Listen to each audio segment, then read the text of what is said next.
आश्रम के अंदर कदम रखते ही प्रत्येक व्यक्ति के मन में एक अद्भुत और अपूर्व शांति तथा श्रद्धा अनुभूत होती है। आश्रम के प्रत्येक मंदिर अपने आप में एक चमत्कारिक गाथा लिए हुए हैं। आगे आश्रम के इस रास्ते की यह सीढ़ियाँ हमें ऊंचाई पर बैठे बाबा श्री महादेव शंकर की प्रतिमा का दर्शन कराते हैं। बाबा भोलेनाथ की जटाओं में बैठी माँ गंगा और माथे पर चमकता चंद्रमा बरबस ही हमें बाबा शिव शंकर के धाम काशी की याद दिलाता है। आश्रम में बनी प्रत्येक मूर्तियाँ जीवन सी प्रतीत होती हैं। मूर्तियाँ अपने आप में एक अद्भुत कला का सौंदर्य लिए हुए हैं और शैया के पास बने हुए हंस, बगुले, मगरमच्छ आदि जीव जंतु उनके इस अद्भुत स्वरूप का दर्शन करते हुए से प्रतीत होते हैं। यहाँ भगवान लक्ष्मी नारायण का यह सुंदर और मनोहारी दृश्य हमें बरबस क्षीर सागर की अनुभूति कराता है, जहाँ माँ लक्ष्मी भगवान विष्णु के चरण दबाते हुए शेषनाग की सैया पर बैठी हुई हैं। गायों के लिए सेवक सदैव उनके चारे पानी की व्यवस्था में लगे रहते हैं। आश्रम में बनी यह गौशाला, जहाँ जो भी गाय बंधी हुई हैं, ये साक्षात कामधेनु का रूप लगती हैं। जैसा कि हमें पता है कि महाप्रभु हमारे दूध और मट्ठे के बड़े शौकीन थे, इसलिए उन्होंने अपने हर आश्रम में, अपने हर क्षेत्र में वो जहाँ भी जाते थे, अपने लिए गायों का व्यवस्था कर ही लेते थे। उनके लिए गायों का प्रबंध हो ही जाता था। इस गौशाला में असंख्य संख्या में गाय हैं, जहाँ इनके दूध आश्रम में प्रत्येक स्थानों पर बटाए जाते हैं। आश्रम में बंधी गायों की सेवा का भरपूर प्रबंध भी किया गया है।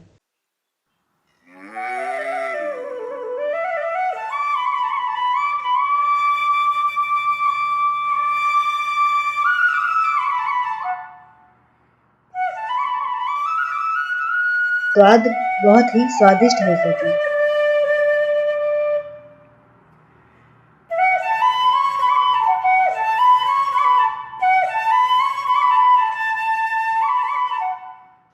प्रसादालय में बना भोजन सर्वप्रथम भगवान महाप्रभु की समाधि पर उनको भोग लगाने के लिए रखा जाता है।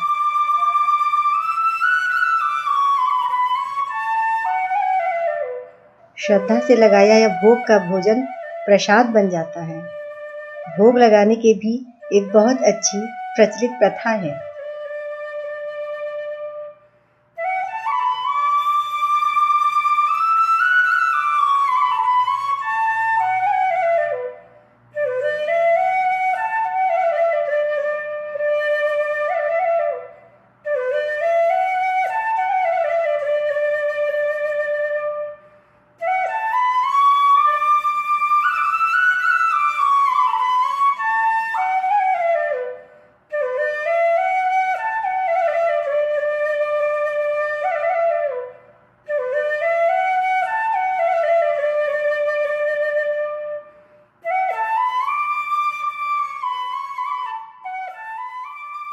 भोग लगाने वाला व्यक्ति भगवान के सामने बड़े ही श्रद्धा और प्रेम से भोग की थाली रखता है और उनके पर्दे लगाता है और ईश्वर को यह बताने के लिए कि उनका प्रसाद उनकी प्रतीक्षा कर रहा है, बड़े ही प्रेम से उनको जगाने के लिए घंटे की ध्वनि करता है।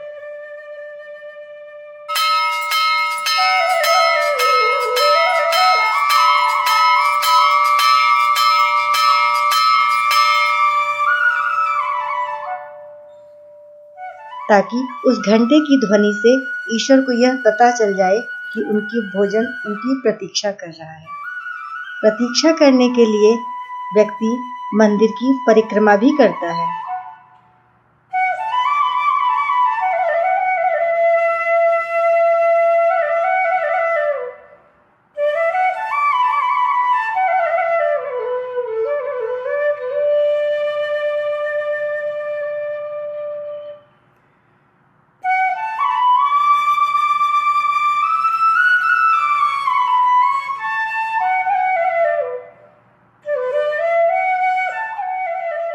महाप्रभु को भोग लगाने की यह प्रक्रिया प्रातः और संध्या दोनों ही समय में पूरी आस्था और श्रद्धा भाव से की जाती है।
उसके बाद उस प्रसाद को लाकर सभी में बड़े प्रेम से खिलाया जो है भक्त के प्रेम से प्रकट होते हैं और लीला करते हैं। तो इन लोग का प्रागट्य जो बाल गोपाल हैं करीब हुआ था सन 79 या AD में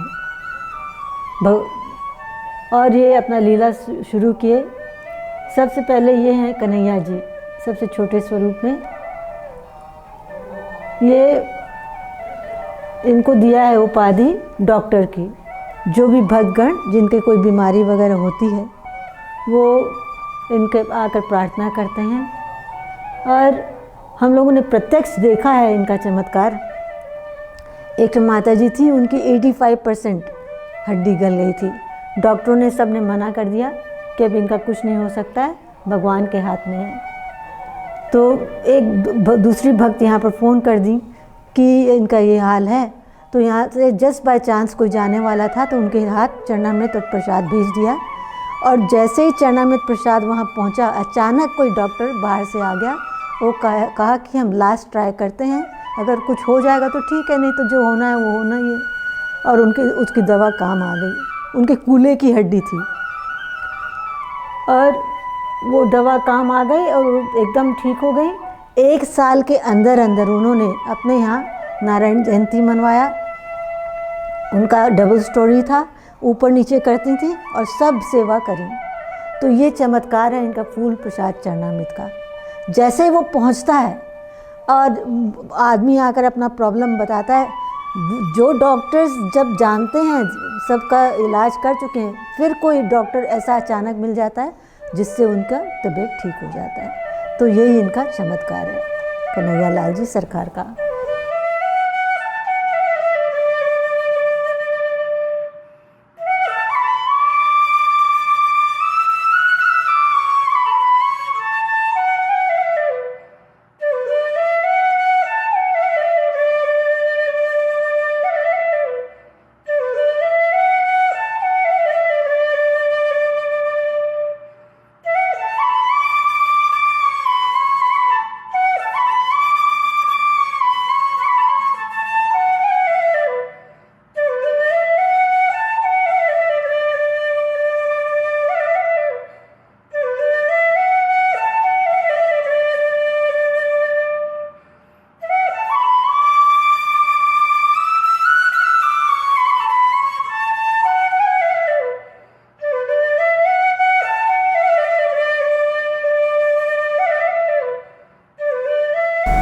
नारायण महाप्रभु जी को गंगा जी से बहुत आनंद आता था।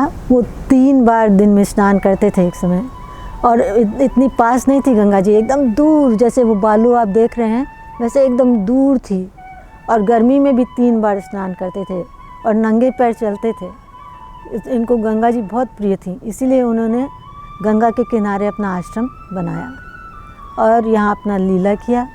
आप लोग बाल गोपालों के बारे में सुन ही रहे हैं कि कैसे कैसे उन्होंने प्रकट किया। उन्होंने कहा कि एक समय ऐसा आएगा कि हम यहीं पर वृंदावन बना देंगे सबके लिए। एक बार हम लोग वृंदावन गए, वहाँ पर सब कोई गए थे, महाराज, बड़े महाराज जी, स्वामी जी और कई सब संत लोग गए थे। यहाँ पर 1-2 जनों को छोड़ दिया था सेवा के लिए। वहाँ पर हम लोग गए, वहाँ पर खारा पानी है, जितना बार दर्शन करने जाते थे स्नान करना पड़ता था। आकर सब बीमार पड़ गए, खाली हम बचे थे, एक और संजी बची थी। तो एक हम लोग को इनविटेशन मिला वहाँ महारास देखने का, कई मंडलियों का महारास हो रहा था। उन लोगों ने कहा कि हम लोग स्पेशल अरेंजमेंट कर देंगे, आपको कोई छुएगा नहीं, स्पर्श नहीं करेगा। लेकिन महाराज जी ने कहा हम लोग तो सब अस्वस्थ हैं, हम लोग नहीं आएंगे। हमको अच्छा नहीं लगा, हम बोले कि इतना अच्छा मौका और वृंदावन में महाराज देखने का, लेकिन हम कुछ बोल सकते नहीं थे, सेवा में थे। फिर हम लोग वापस आ गए यहाँ पर। तो 1 साल महाराज जी ने यहीं करवा दिया महारास, जो गणपति भवन है वहाँ बाहर, जो इतना बड़ा जगह है, वहाँ पर कई लोगों को बुला करके, भक्तों के बच्चों को भी और सबको सिखा करके महारास करवा दिया। और फुल मून में बड़ा आनंद आया। तो भगवान अपने भक्त की इच्छा कोई भी अधूरा नहीं छोड़ता है, वो सब पूरा करवा देता है। लेकिन धीरज होना चाहिए, धैर्य होना चाहिए। अगर धीरज और धैर्य है तो उसकी सब इच्छा पूर्ण हो जाएगी।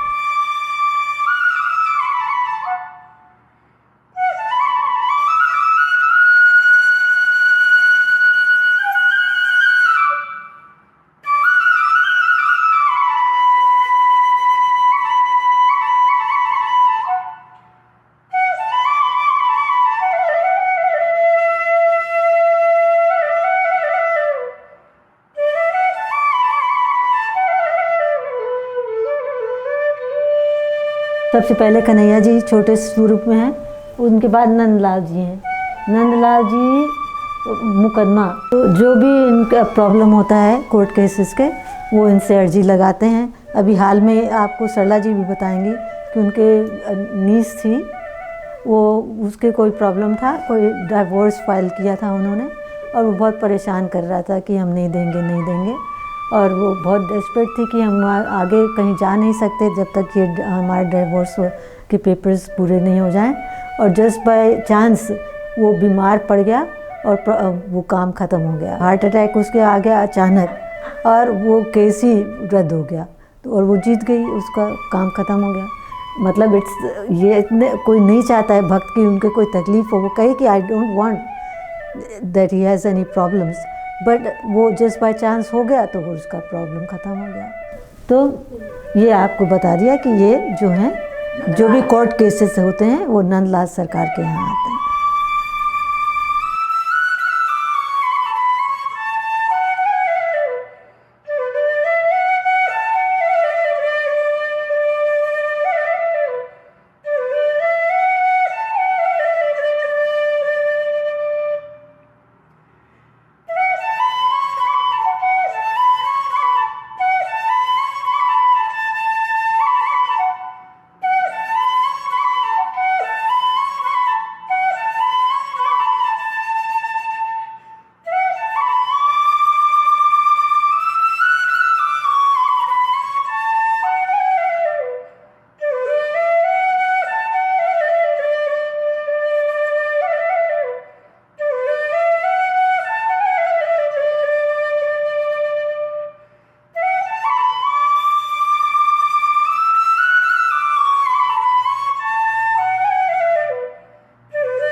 ये बिहारी जी हैं।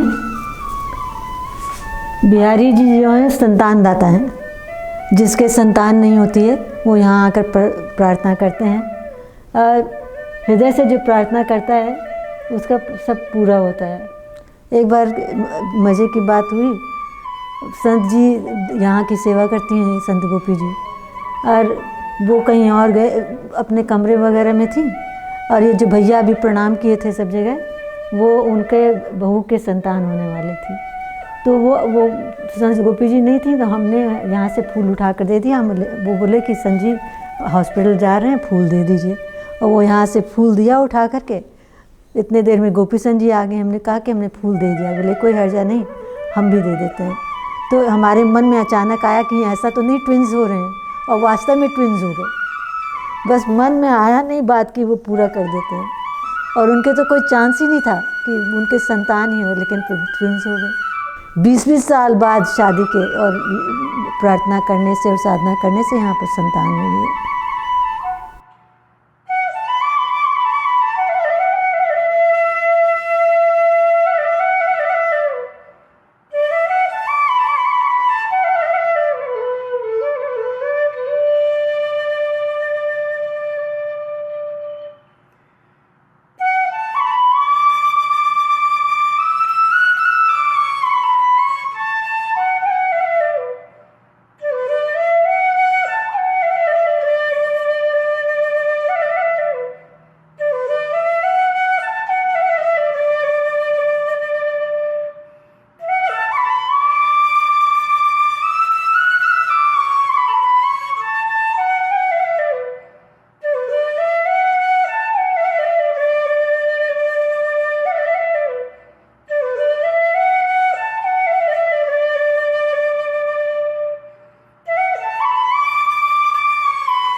ये जो दोनों गोपाल जी हैं, ये जो आर्टिस्ट बनाया है सब यहाँ पर मूर्ति वगैरह और सीनरी वगैरह जो गोवर्धन पहाड़ की, और ये सब ऐसे ही बना दिए थे।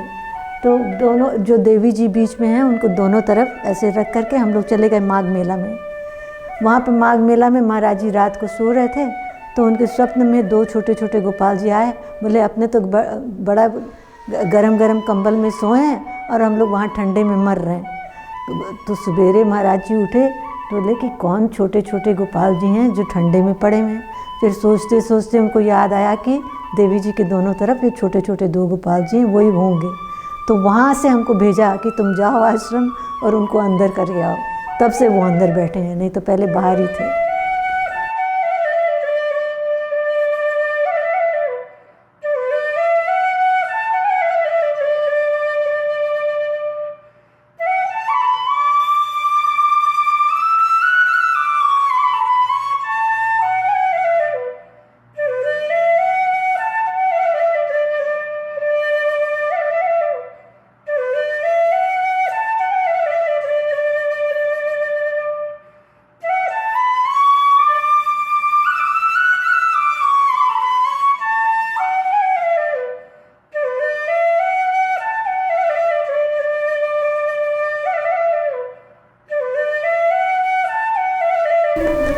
ये राधा जी हैं।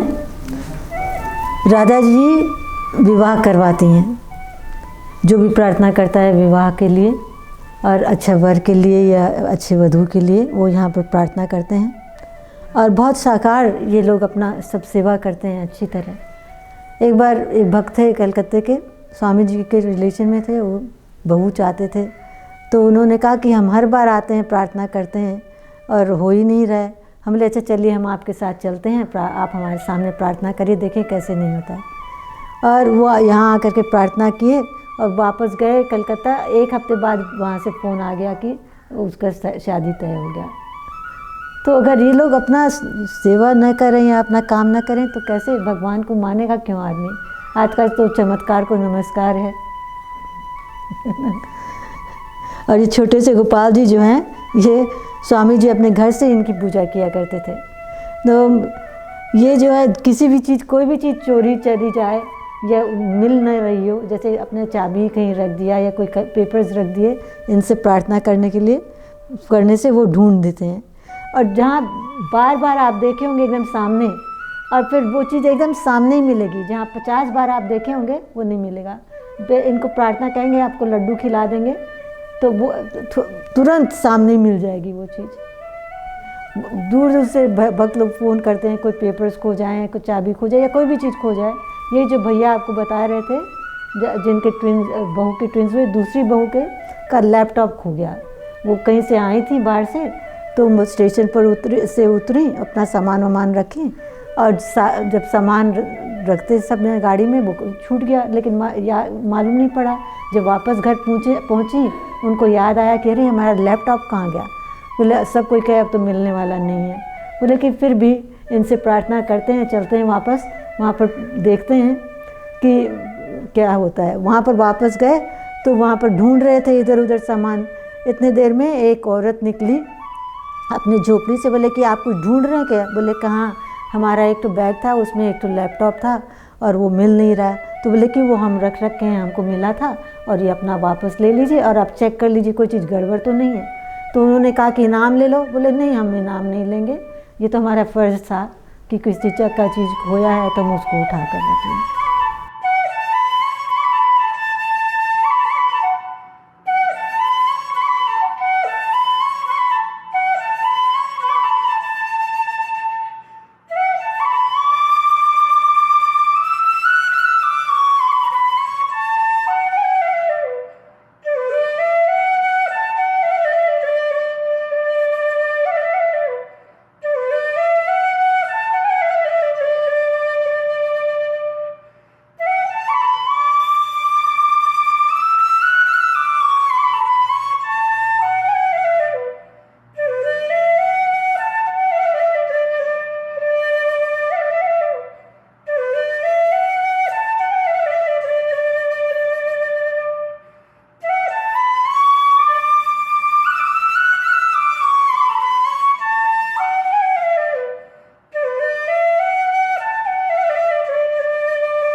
ये राधा मोहन जी हैं, ये बिज़नेस के हैं, जिनके बिजनेसेस नहीं चलते हैं वो इनके अपना कुछ ये तो बांध लेते हैं कि हमको इतना चढ़ाना है, हमारा काम हो जाएगा, तो ये कुछ परसेंटेज बांध लेते हैं। तो बहुत अंतर पड़ता है उनके बिज़नेस में। कई लोग ट्राई किए हैं तो उनको, कई लोग कहते हैं कि हमारा पैसा तो बहुत आता है लेकिन बरकत नहीं करता है। तो उनको कहते हैं कि तुम ज़्यादा अमाउंट से मतलब नहीं है, भाव से मतलब है, तुम कुछ उसमें से निकाल करके और यहाँ चढ़ा दो, अपने महीने का निकालो, चाहे साल में निकालो, चाहे जैसे भी, तो उससे तुम्हारा बरकत होगा और वास्तव में बरकत होता है।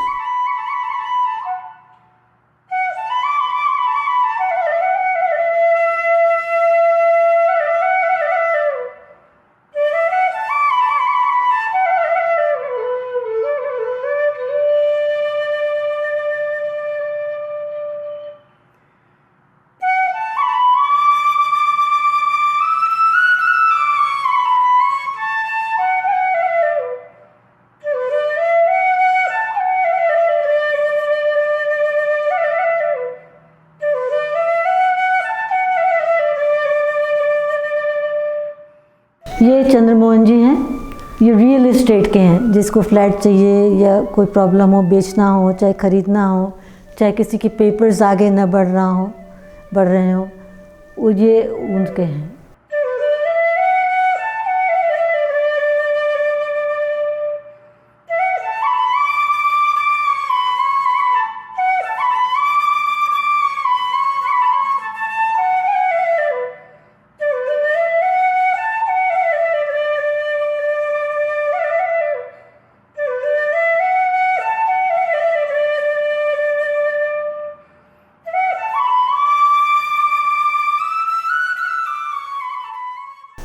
ये नारायण महाप्रभु जी का बेडरूम है, शयन कक्ष। यहाँ पर वो निवास करते थे। और कई लोग पूछते हैं कि ये अलग पोर्शन क्यों बनाया हुआ है। वहाँ वो पूजा तो करते ही थे अपने गुरुदेव भगवान का, लेकिन वहाँ पर वो पर्दा लगा कर के गुफा जैसा बना दिया जाता था। वो वहाँ पर गुफा वास करते थे, 1 घंटा सवेरे या आधा घंटा जितना उनका मन लगता था, और ध्यान लगाया करते थे। पर्दा लगा दिया जाता था, एकदम अंधेरा कर दिया जाता था, इसलिए वो अलग पोर्शन बना हुआ है। और यहाँ पर वो बैठते थे, अपना जो भी कुछ करना, नित्य नियम, सोना वगैरह करना, लोगों से मिलते भी थे। बाहर एक सिंहासन पर रखा रहता था जहाँ वो बैठ करके सब लोगों से मिलते थे। जो भी उनको कहना होता था या जो भी चर्चा करनी होती थी वहाँ पर बाहर करते थे। ये सब उनके यूज़ किए हुए हैं, सब चीज़ जो ये जहाँ पर ये चाय पीते थे यहाँ पर, और ये बेड और वो सिंहासन और सब उनका यूज़ किया हुआ है। और इनके खिलौने आप देख ही रहे हैं, ये तो जैसे जो लोग चढ़ाते हैं वो भी यहाँ पर रख दिए जाते हैं। हम घर में थे तो क्या था कि हम वहाँ पर जब रात में सोया करते थे तो यहाँ के गुरुदेव से कभी हमारा वो नहीं था, दर्शन नहीं हुआ था। तो हमको सपना में दर्शन होता रहता था कि कभी गुरुदेव हमको बुला रहे हैं, कभी कमल का फूल दे रहे हैं, तो कभी कि हमको तुमको कथा सुनने जाना है, पैसा ले लो ये चढ़ाने के, तुमको जाना है वहाँ कथा सुनने चली जाओ। और या तो फिर वहाँ पर फिर उसके बाद में हम घर पे रहने से हमारा मन एकदम से उथल पथल करने लगा। फिर उसके बाद में हमने कहा कि हमको जाना है। फिर किसी से पता चला कि वहाँ आश्रम में ऐसे हैं, कोई महात्मा हैं। तो उसके बाद फिर हम पहली बार जब आए थे तो हमको ब्रह्म द्वार की तरफ जहाँ प्रवेश किया था तो हमको एकदम भीनी भीनी खुशबू आई। हमको लगता था कि यहाँ से छोड़ के हम कभी कहीं ना जाएं, यहीं पर रहें।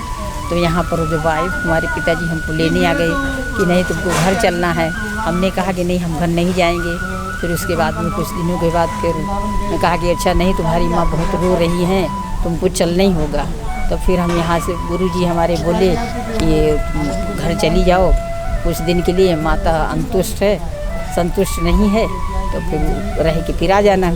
फिर वहाँ पर घर जब जाने लगे तो हमको लगे कि हमारे कदम आगे न बढ़ के पीछे हो रहे हैं। एकदम से मन खिंचता जाता था। यहाँ से जाने के बाद फिर हम 1 महीना पर वहाँ से दोबारा रिटर्न यहाँ हो गए। तो यहाँ रहने पर तो हमको बहुत गुरु का प्यार बहुत मिला, समाधि में बहुत उससे बहुत प्यार मिला, बहुत खिंचाव होने लगा। फिर इस तरीके से घर के लोग फिर कई बार फिर लेने आए कि नहीं घर को चलना है, घर चलना है। सब लोग रो रहे हैं, माता जी तुम्हारी भोजन नहीं करती हैं और एकदम से उदास रहती हैं, लेटी रहती हैं। हमने कहा हम अब नहीं जाएंगे। तो यहाँ से फिर हम दोबारा गए।